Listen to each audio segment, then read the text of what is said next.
Hey guys, welcome back to my YouTube channel. তো guys, আজকে আমি আপনাদের দেখাবো যে যেখানে ববিন কেসটা লাগানো হয়, সেলাই মেশিনে যেখানে ববিন কেস লাগানো হয়, সেখানে একটা হুক আছে, হুকের ঘর আছে। ওখানে যদি সুতা আটকে যায়, আমি জায়গাটা দেখিয়ে দিচ্ছি কোন জায়গার কথা বলছি, যে কিভাবে আপনারা সহজে বের করতে পারবেন, আমি সেটাই শেখাবো আজকে, ঠিক আছে?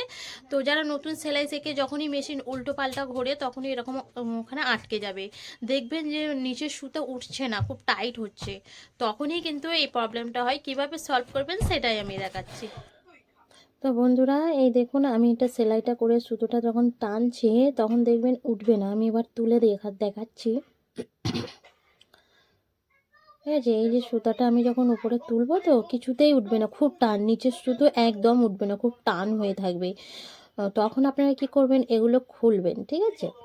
এই যে স্ক্রু দিয়ে আমি খুলেছি, আমি সুতাটা কিভাবে জড়িয়েছে নিচ থেকে দেখে দেখে এইরকম একটা অবস্থা। ঠিক এখানটায় কিন্তু সুতাটা জোড়াই, হুকের একদম মাথার দিকে।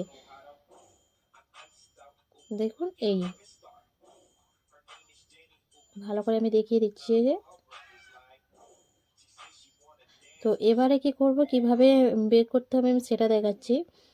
তো এটা আমি খুলে নিচ্ছি, স্ক্রুগুলো খুলে নিয়েছি। এবারে এটা সাইডে সরিয়ে দেবেন। এই যে ভিতরে এই যে দাঁত মতো আছেন, এটাও খুললে কিন্তু আপনাদের খুব সুবিধা হবে এটা বের করতে। কিন্তু আমি এটা না খুলে কিভাবে বের করব সেটা দেখাচ্ছি, ঠিক আছে?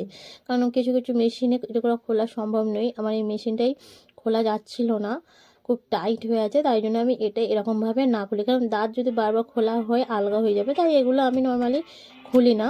তো এরকমভাবে সূচ দিয়ে সুতাটা আমি এরকম করে বের করব। খুব টাইট, অনেকটা জড়িয়েছে, ঠিক আছে? অনেকটা জড়িয়েছে, জানি না কী কী করলো। খুব মেশিন ও মানে নতুন তো, তাই জন্য ওরা উল্টোপাল্টা ঘোরাচ্ছিল সেলাই করতে করতে, এরকমভাবে জড়িয়ে গেছে। সুচ দিয়ে আমি এরকমভাবে বের করছি। তারপরে একটা ছোট কাঁচি দিয়ে বের করব আমি, দেখুন। আর লাস্টে আমি একটা একটা ট্রিক বলবো, সেটা একদম সহজ পদ্ধতি। সেটা আমি ভিডিওর লাস্টে আমি দেখিয়ে দেবো। এরকমভাবে যদি আপনাদের কোনো প্রবলেম হয়, অসুবিধা হয়, বের করতে না পারেন, তখন আপনারা কি করবেন সেটা ভিডিওর লাস্টে আমি বলে দিচ্ছি, ওকে?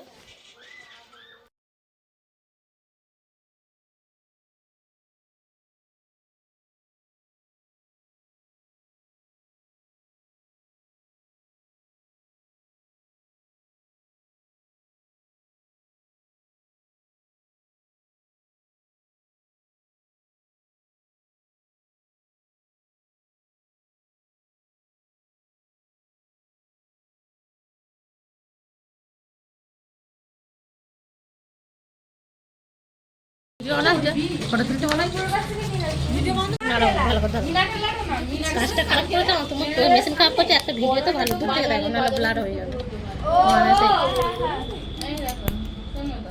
কালকে এখন মিনাতে লারে বলছি বলে লিখে না যে হ্যাঁ বলি বললে কি কালার কালো কালার বলি কটা কাগজ 7 টাকা বলি তোমার তো তোমার রেখে দাও ঠিক বলেছে বলি 25 দাম নেই এই ছোটটা ছাড়ো না। এখন আগে জানো একটা চুড়িদার বানাতে দিয়েছি, ঠিক আছে? রাস্তা দিয়ে যাচ্ছি, তানে ভাবে তো ওনার কাছে বানাই, কিছু বলে না, না কিছু বলেন। উনি বলছেন দূর থেকে, এই পুরি তো চুড়িদার হয়ে গেছে, হয়ে গেছে হয়ে গেছে। ওই জন্য পরীক্ষায় ফার্স্ট হয়েছে, নাচতে নাচতে আমাকে বলছে।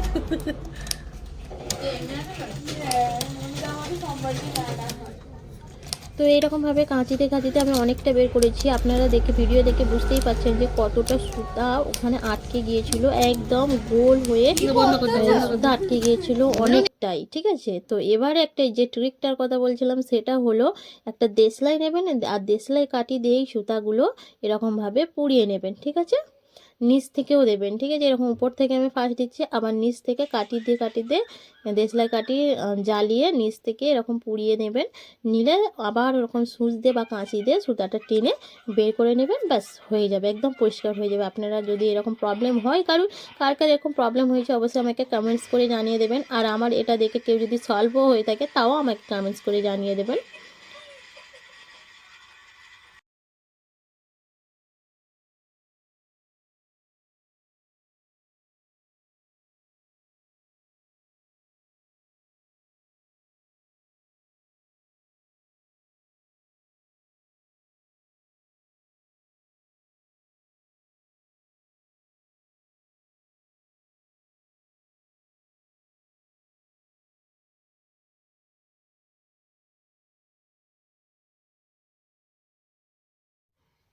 তো বন্ধুরা দেখছেন পুরো সেটা পরিষ্কার হয়েছে, যেখানে সুতা আটকে ছিল সেটা আমি একদম পরিষ্কার করে দিয়েছি।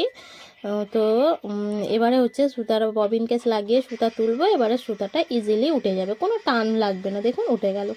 তো আই হোপ ভিডিওটি ভালো লেগেছে। তো বন্ধুরা এটা হচ্ছে আমার ছেলে, একে নিয়ে আমি সেলাই শেখাই।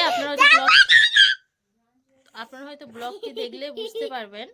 তো আশা করছি এই ভিডিওটি অনেকটা হেল্পফুল হয়েছে। আমি মেশিনটা সারিয়ে দিয়েছি, এবারে সেলাই হচ্ছে। তো বাই, ফিরে আসছে নেক্সট ভিডিওতে। আর আমার ব্লগিং চ্যানেলটা ফলো করতে ভুলবেন না। ব্লগ চ্যানেলের লিঙ্ক কিন্তু আমি ডেসক্রিপশানে দিয়ে দিচ্ছি, ওখান থেকে দেখে নেবেন যে সারাদিন আমি এই দুষ্টু ছেলেকে নিয়ে কীভাবে কাজকাম করি। সব কিছু ওই চ্যানেলে আপলোড করা আছে, ওখান থেকে দেখে নেবেন যদি ভালো লাগে।